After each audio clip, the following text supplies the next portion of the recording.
ফিলিস্তিনিদের গাজায় বছরের পর বছর ধরে বর্বরতা চালিয়ে আসছে দখলদার ইসরায়েলি বাহিনী।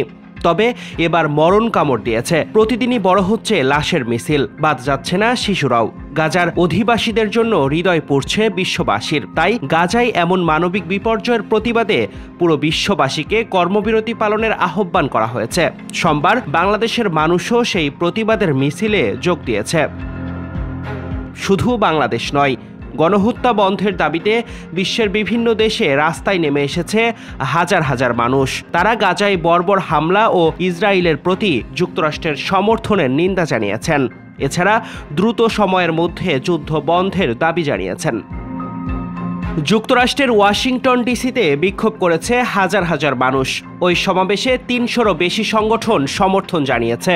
উপস্থিত বিক্ষোভকারীরা গাজায় নিহত ফিলিস্তিনি শিশুদের প্লেকার্ড ও পোস্টার প্রদর্শন করে। চলমান বর্বরতার বিরুদ্ধে মরক্কোয় ব্যাপক বিক্ষোভ হয়েছে। হাজারো বিক্ষোভকারী মরক্কোর রাস্তায় নেমে আসেন।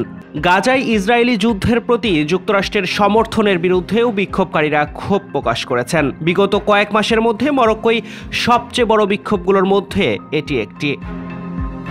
এদিকে ফিলিস্তিনে ইসরায়েলি গণহত্যা বন্ধ ও স্বাধীন ফিলিস্তিনের দাবিতে ফিলিস্তিনের ওয়ার্ল্ড স্টপ ফর গাজা কর্মসূচির প্রতি সমর্থন জানিয়ে বাংলাদেশের বিভিন্ন জায়গায় বিক্ষোভ অনুষ্ঠিত হয়েছে। সারা দেশে পালিত হচ্ছে নো ওয়ার্ক নো স্কুল কর্মসূচি।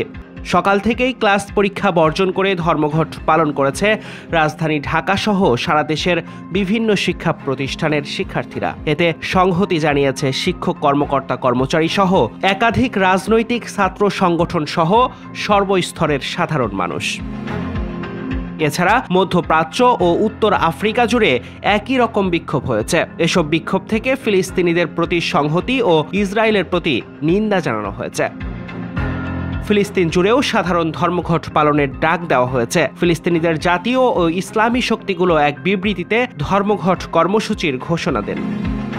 ইসরায়েলের আগ্রাসন থামাতে স্থানীয় ও আন্তর্জাতিক শক্তিগুলোকে ঐক্যবদ্ধ প্রচেষ্টার আহ্বান জানিয়ে বিবৃতিতে বলা হয়েছে, ফিলিস্তিনিদের ওপর চলমান অপরাধের জন্য ইসরায়েলকে আন্তর্জাতিক আইনের আওতায় এনে বিচারের মুখোমুখি করা জরুরি।